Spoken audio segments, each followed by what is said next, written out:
함께 느헤미야 13장 우리 4절부터 9절까지 교독하면서 읽도록 하겠습니다. 느헤미야 13장 4절부터 9절까지입니다.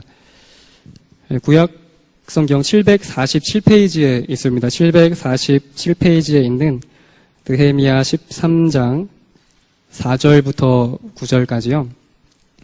함께 교독하면서 읽고요. 마지막 9절은 같이 읽도록 하겠습니다. 제가 먼저 4절 읽겠습니다. 이전에 우리 하나님의 전에 방을 맡은 제사장 엘리야십이 도비야와 연락이 있었으므로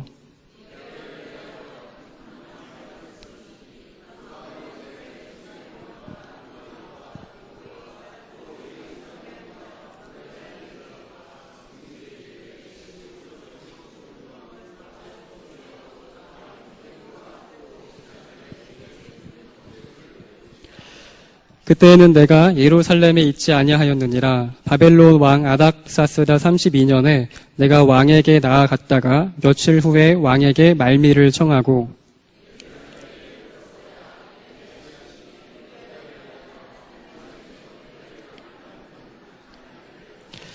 내가 심히 근심하여 도비야의 세간을 그 방 밖으로 다 내어 던지고 명령하여 그 방을 정결하게 하고 하나님의 전의 그릇과 소재물과 유향을 다시 그리로 들여 놓았느니라.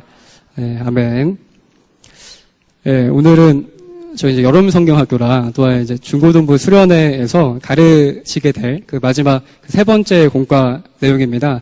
그러니까 원래는 그 31절까지 다 읽어봐야 하지만 또 시간 관계상 읽지는 못했고요. 대신에 중간중간 하나씩 이제 살펴보면서 나가려고 하는데 먼저 질문 좀 몇 가지를 드리면은 그 느헤미야가 이제 성벽을 재건하는 이야기이지 않습니까? 좀 더 정확하게 이야기하면은 그 느헤미야만이 아니라 그 백성 전체가 다 같이 성벽을 재건하는 이야기인데, 근데 성벽을 재건하는 것이 혹시 어떤 의미를 가지고 있는지 아십니까? 왜 이스라엘 백성들은 이렇게 목숨을 버리면서까지 이렇게 무릅쓰고 성벽을 재건하려고 하는 걸까요? 또 한 가지 질문을 드리면은 그 느헤미야서에는 또 성벽 재건을 방해하는 세력들이 등장을 합니다. 그래서 뭐 시도 때도 없이 이제 괴롭히는데 이 사람들은 그 사마리아 사람들이거든요. 대표적으로는 그 호론 사람 산발랏이라는 사람이 있는데, 근데 왜 이렇게 그 사마리아 사람들은 유대인들이 성벽을 짓지 못하게 왜 이렇게 자꾸 방해를 하는 걸까요? 단순히 흑백 논리로 이스라엘은 하나님의 백성이고 또한 사마리아 사람들은 뭐 사탄의 백성, 그래서 사탄의 백성들이 하나님의 백성을 공격하는 뭐 그런 이야기로 우리가 생각을 해야 될까요? 그러니까 이런 질문들로부터 시작을 해서 저희가 느헤미야를 좀 제대로 이해하려면은 그 당시에 좀 배경, 그 상황들을 이해하는 것이 상당히 중요한데, 그래서 아주 자세하게는 뭐 필요 없습니다. 아주 자세하게는 아닐지라도 어느 정도 배경을 좀 이해해야지 성벽을 짓는 것이 어떤 의미인지, 그리고 사마리아 사람들은 왜 그렇게 느헤미야를 죽이려고 하는 걸까, 이런 것들을 이해할 수가 있는데, 그래서 뭐 간략하게 조금만 이제 말씀드리려고 하는데, 그 당시에 유대인들은 그 페르시아 지방, 그 페르시아 나라의 영토 안에서 살고 있었습니다. 그러니까 페르시아의 지배를 받으면서 살고 있었던 거죠. 그렇기 때문에 이스라엘들의 그 이스라엘 상황이 그 페르시아의 정치와 어느 정도 밀접한 연관이 있었습니다. 그 페르시아 나라는 그 고레스 왕이라고 성경에 등장을 하는데, 정확하게는 고레스 2세 왕입니다. 그 이 왕이 세우게 되는데, 그 다음으로 최고의 전성기를 이루는 그 왕이 다리오 왕, 또 이제 성경에도 등장을 하는데요. 이 다리오 왕 때 그 최고 전성기를 이제 이룹니다. 그래서 많은 영토들을 이제 차지하게 되는데, 이 영토가 너무 크다 보니까 다리오 왕이 이제 어떤 정책을 펴냐하면요, 이 나라들을 20개의 그 부분으로 나눠서 각 이제 페르시아 장관들을 파견하고요.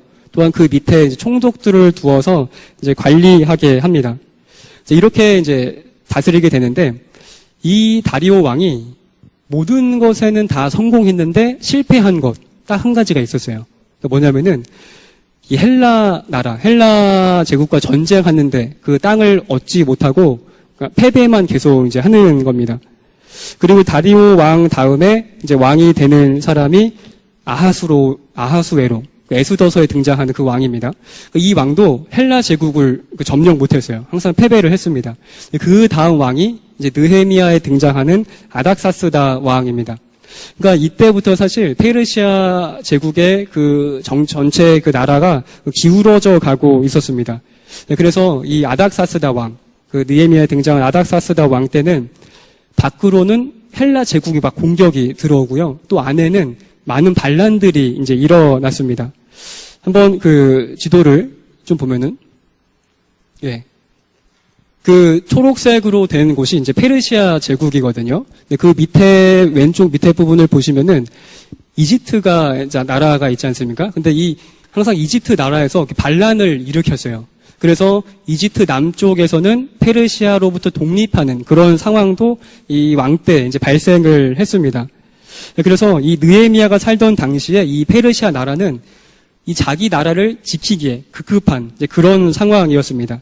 이런 상황에서 이 페르시아 왕은 느헤미야를 그 총독으로 파견을 해서 이제 성벽을 짓게 만드는데 왜 성벽을 짓게 만드느냐 하면요. 사실 이제 그 페르시아 왕은 그 이집트 나라와 지금 신경전을 벌이고 있는 상황이거든요. 그런 상황에서 그 예루살렘이 있는 그 팔레스타인 땅, 그 지역이 중요한 중심지였습니다. 전쟁하기에. 그래서 거기다가 이렇게 성벽을 쳐놓으면은 이 반란을 일으킬 때 쉽게 제압을 할 수가 있었습니다. 그래서 아닥사스다 왕은 느헤미야를 보내서 예루살렘 성벽을 재건하려고 시키는 겁니다. 사실 이 파견을 할 때 느헤미야가 이제 배신을 해서 성벽을 지으면은 페르시아로부터 독립하는 그런 상황이 많이 있었거든요. 근데 이 아닥사스다 왕이 느헤미야를 상당히 신뢰했습니다. 왜냐하면은 살펴봤듯이 술관원 역할도 했듯이 사실 술관원은 이렇게 왕에게 대접하는 음식이 독이 있지 않나 먼저 맛보는 그런 이제 지위인데 그만큼 이제 느헤미야를 신뢰했기 때문에 마음 놓고 이렇게 파견을 할 수가 있었던 건데요. 이게 지금 이제 하나님의 섭리입니다. 만일 페르시아가 전성기 시대였다면은 이 안에 힘쓰기보다 이 바깥으로 막 제국을 넓히려고 했을 겁니다. 그러면 굳이 그 땅에 성벽을 지을 필요가 없었을 거예요. 근데 이제 점점 나라가 어려워지다 보니까 그 팔레스타인 땅에 성벽을 짓는 것이 필수적이었습니다. 그래서 이렇게 하나님이 역사를 다루고 계신 겁니다. 그리고 아까 페르시아가 그 20개 영토로 나누어서 페르시아 장관들을 보내고 총독들을 이제 두어서 다스렸다고 말씀을 드렸는데, 그러니까 이때 그 유대 지역, 그 예루살렘 지역의 총독은 따로 없었습니다. 그래서 그 자치권이 없었어요, 유대인들은. 대신에 그 사마리아 지역의 통치를 이제 받으면서 이제 지냈습니다. 그러니까 이런 상황에서 느헤미야가 그 유대 지방의 총독으로 이제 발령을 받고 이제 부임을 하는 건데, 여기서 사마리아 사람들이 계속 그 느헤미야를 방해하는 이유가 여기에 있습니다.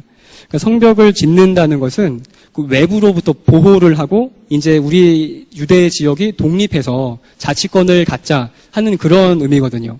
근데 이 사마리아 지역의 총독들이 유대의 땅을 관리를 했으니까 그렇게 하는 것은 그 사마리아 지역의 통치로부터 이제 벗어나는 거지 않습니까?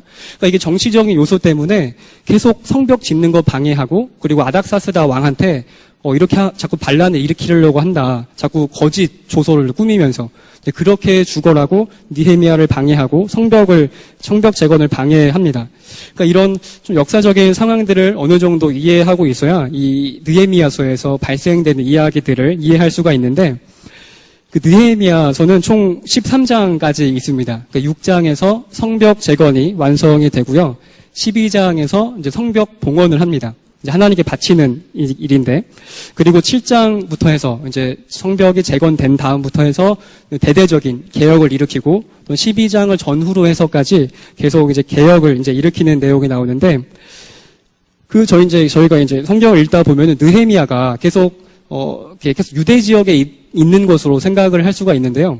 느헤미야는 13장까지 계속 있었던 것이 아니라 어느 정도 개혁을 좀 일으킨 다음에 정해진 기간이 다 차서 페르시아로 돌아갔다가 다시 느헤미야로 이제 오는 지점이 바로 이제 13장에서 그런 이야기가 나옵니다. 근데 이제 그 느헤미야가 페르시아로 이제 돌아가기 전에 그 개혁했던 내용들이 좀 몇 가지가 있습니다. 좀 특이한 부분들도 있고 해서 한번 좀 이제 살펴보면요.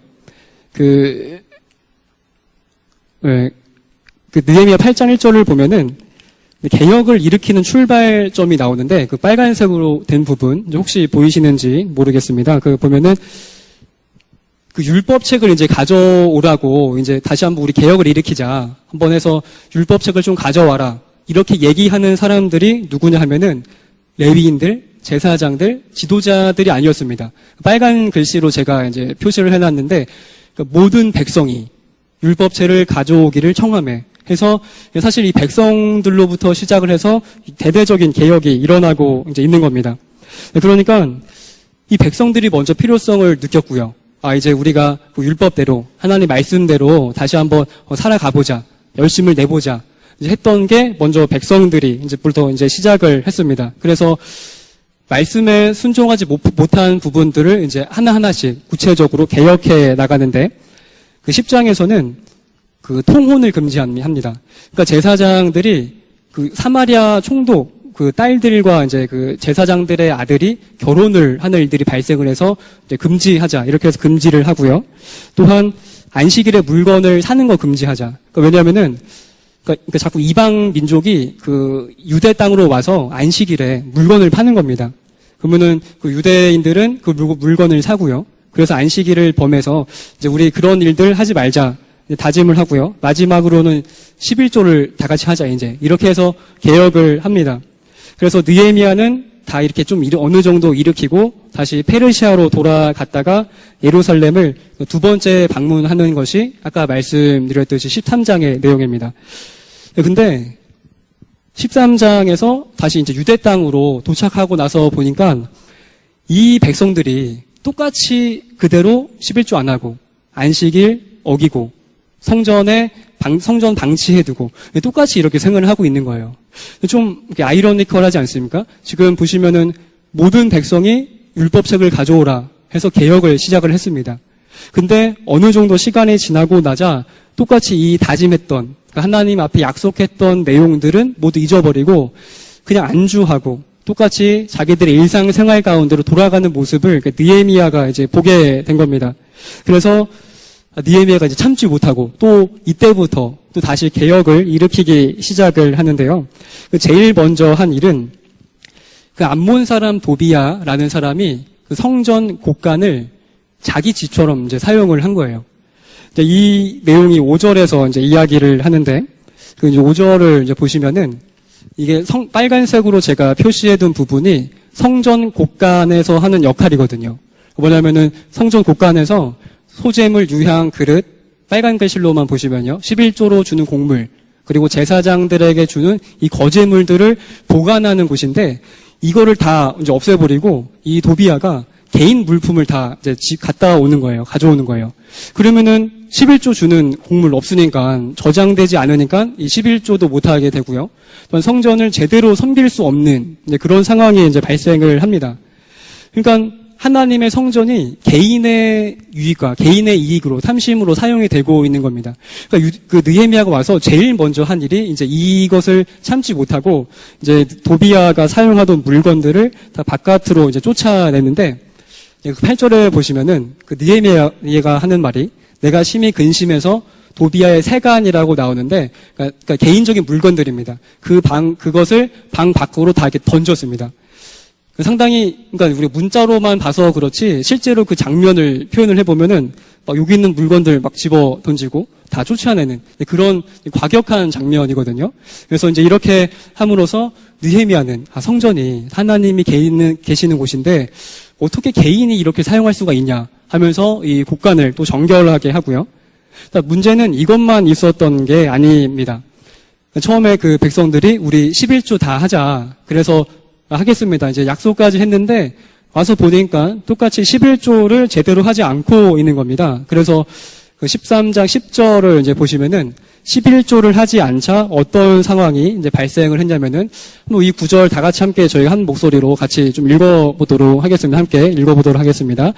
내가 또 알아본즉 그 레위 사람들이 받을 몫을 주지 아니하였으므로 그 직무를 행하는 레위 사람들과 노래하는 자들이 각각 자기 밭으로 도망하였기로. 그러니까 11조를 하지 않자 그 레위 사람들이 자기 밭으로 이제 일하러 갔습니다. 사실 그 레위인들이, 그러니까 저희는 이제 먹고 사는 것은 개인적으로 다 직장이 있어서 이렇게 먹고 사는데, 그 당시에 레위인들이 생계를 유지하려면은 전적으로 백성들이 드리는 11조에 의지할 수밖에 없었습니다. 왜냐면은 다 아시듯이 레위인들은 기업으로 받은 땅이 있나요? 네, 땅이 없습니다. 기업이 누구예요? 하나님. 네, 그러니까 하나님을 기업으로, 유업으로 받아왔기 때문에 이 땅은 레위인들은 받지 않았어요. 그러니까 일을 할 땅이 없었어요. 그렇기 때문에 레위인들이 생계를 유지하려면은 전적으로 백성들이 드리는 이제 11조에 이제 의지를 했어야만 했는데, 따라서 이 11조가 중단이 되면은 레위인들은 다른 방식으로 이제 생계를 유지해야 됐던 거죠. 그래서 자기 밭을 사서 이제 밭을 일구면서 이제 그런 식으로 생활을 했던 겁니다. 그러니까 이게 그 세속화가 이루어지고 있었던 거예요. 근데 사실 저희는 이렇게 보면은 그 백성들만 좀 나쁜 사람이다, 뭐 이렇게 생각을 할 수가 있잖아요. 근데 그 당시에 백성들을 보면은 백성들의 나름대로의 고충이 있었던 거예요. 뭐냐면은 그 당시에 이제 그 유대인 땅이 그 사마리아의 통치를 받고 있었다고 말씀을 드렸잖아요. 근데 이 사마리아 총독이 이제 세금을 내야 됩니다. 페르시아 왕한테. 근데 이 세금이 다 어디에서 나와요? 백성들한테. 그래서 이 유대인들한테 세금을 걷어서 페르시아 왕한테 세금을 냅니다. 그리고 이 사마리아 총독은 자기가 생활하는 것도 이 유대인 백성들한테 세금을 걷어서 자기가 생활을 하고요. 또한 자기 밑에 이제 많은 뭐 수하들을 먹고 사는 문제들도 유대인들한테 세금을 걷어서 이제 먹고 삽니다. 그러니까 이 유대인들은 총 3번에 3중에 세금을 내야만 했습니다. 그리고 성전에 가서도 뭐 제사를 드릴 때나 여러 가지 뭐 곡물들 이런 것들도 또 드려야 되지 않겠습니까? 그러니까 이 유대인들의 입장에서는 먹고 살기 힘들고 세금을 또 왕창 걷어가는 데다가 또 11조까지 내라고 하니 이게 엄청나게 살기 힘들고 좀 어려운 문제입니다. 사실 저희도 이렇게 돈벌이가 좀 시원치 않으면은 이 11조 내는 것도 사실 좀 많이 고민이 되는 부분이지 않습니까? 그러니까 이런 것처럼 그 유대인들도 이제 그렇게 생활을 했던 겁니다. 그래서 그 당시에 레위인들은 다 이제 돈을 벌러 나가고 이 성전은, 하나님의 성전은 그대로 방치된 상태로 이제 지내게 된 겁니다. 그래서 이들은 율법을 적용하고 처음부터 열심히 이제 노력을 했지만 시간이 흐르고 또 게을러지자, 그리고 우리 안에 있는 죄악들 때문에 점점 나태해져 가고 결국에는 우리 일상생활에 돌아가서 하나님을 멀리하고 세상에 빠지면서 그걸 살게 된 겁니다. 그러니까 약속하고 하나님께 다짐했던 걸 다 잊어버렸던 겁니다. 저희도 사실 이스라엘 백성들과 좀 다르지 않습니다. 또 경험해서 다 아시겠지만 처음에 저희가 하나님을 만나고 예수님을 만났을 때 그 첫사랑의 감격이 있지 않습니까? 첫사랑을 만났을 때 신앙생활을 하고 또 죄와 싸우고 열심을 내서 교회를 섬기고 또 유혹을 이기려고 애쓰면서 그렇게 생활을 합니다. 그런데 자주 예배를 드리다 보고 또 교회에 자주 왔다 갔다 하다 보면은 좀 매너리즘에 빠지게 되고 또 다시 어느 순간이 되면은 원상태로 되돌아오는 때가 많이 있지 않습니까? 그래서 똑같이 이스라엘 백성들처럼 나태해지고 하나님을 사랑한다고 고백을 했지만 사랑하는 마음 온데간데 없고, 또한 처음엔 공동체에 좀 열심을 가지고 있었는데 이제 같이 일을 하다 보니까 여러 가지 인간 관계 때문에 힘들고 마음이 멀어지고 그러면서 공동체를 세우는데 열심을 내지 않고 그냥 주일에만 왔다 갔다 하는 그런 식으로 또한 개인적으로 많이 신앙생활을 하게 되는데, 그럴 때마다 또한 교회 안에 느헤미야 같은 사람이 많이 필요하고요. 또한 저희가 먼저 느헤미야 같은 그런 태도를 필요로 합니다. 성전 곳간을 도비야가 개인적인 용도로 쓰고 있었다가 느헤미야가 와서 그 모든 물건들을 다 이렇게 버렸던 것처럼 저희가 성전이지 않습니까? 우리가 성전이고 또 이 건물이 성전이 아니라 예수님이 내 안에 계시는데 과연 내 안에는 예수님을 주인으로 모시는 그 마음이 있는가? 아니면은 예수님을 저희 멀리 보내고 내 마음에는 탐욕 또한 이익, 어떤 개인의 유익, 이런 것들로만 가득 차고 있지 않나. 한번 좀 이 시간 저희가 좀 돌아보고 다시 한번 다짐하고 좀 열심을 냈으면 좋겠습니다. 그리고 이 일은 어떤 한 개인이 또한 뭐 지도자들만이 아니라 아까 살펴봤던 것처럼 모든 백성들로부터 또한 성벽을 재건한 것도요, 보면요, 뭐 지도자들만 한 것이 아니라 모든 백성들이 다 함께 참여를 했습니다. 사실 그 성벽이 둘레도 만만치 않습니까? 그래서 서로 얼굴도 못 본 채로 가족 단위로 때로는 여러 그런 집단들이 모여서 성벽을 다 재건을 해서 이제 6장에서 성벽 재건을 이제 이루게 된 겁니다. 이런 것처럼 어떤 한 사람만이 아니라 저희가 모두 함께 마음을 모아서 자신을 먼저 돌아보고요. 아직까지 그 느헤미야처럼 또 백성들처럼 하나님을 향한 그 열정이 우리 안에 있는지, 처음에는 열심히 공동체를 사랑했지만 사랑이 식어져서 더 세상을 지금 더 사랑하고 있진 않는지, 또 이 공동체와 우리의 마음이 멀어져 있진 않은지 이것을 한번 좀 돌아봤으면 좋겠습니다. 성도님들은 아직도 하나님을 사랑하시나요? 아직도 예수님을 세상의 가치들보다 더 이 세상의 최고의 보물로 예수님을 생각하고 계십니까? 사실 이 세상을 살아갈 때 저희가 불평, 불만을 많이 하는데 그 원인을 외부에 돌릴 때가 많이 있습니다. 세상에 돌릴 때가 많이 있습니다. 세상이 이렇게 힘든데 내가 어떻게 신앙생활을 잘 할 수 있겠느냐. 이렇게 원인을 세상에 돌릴 때가 있는데요. 근데 착각입니다. 세상은 항상 쉬웠던 적이 없습니다. 항상 어려웠고요. 항상 우리를 괴롭히고요. 또 우리의 마음을 항상 유혹을 합니다. 문제는 우리의 마음입니다. 우리 마음만 단단해지고 우리 마음에 하나님의 사랑이 가득 차고 넘쳐나면은 외부의 요소들 거뜬히 능히 이겨낼 수가 있습니다. 로마서에서 나오지 않습니까? 소망이 우리를 부끄럽게 되지 아니함은 성령으로 인해서 하나님의 사랑이 우리 마음에 부은 바 됩니다. 그렇게 될 때 내가 신앙생활하는 것, 하나님 믿는 것, 또 11조 하는 것, 공동체를 위해 헌신하는 것 절대 부끄럽게 생각하지 않습니다. 그게 이제 우리 하나님의 사랑이 우리 안에 가득 찰 때, 그때 이제 일어나는 일들입니다. 그래서 저희가 이 시간 함께 좀 기도하고 찬양을 할 때, 아까 이제 불렀던 찬양 함께 고백하면서 더 원합니다 함께 찬양하면서요, 다시 한번 예수님을 향한 저희의 첫사랑 또 기억하시면서 가사를 생각하시면서 함께 기도하는 시간 갖도록 할 텐데, 먼저 함께 우리 더 원합니다 함께 우리 찬양하도록 하겠습니다.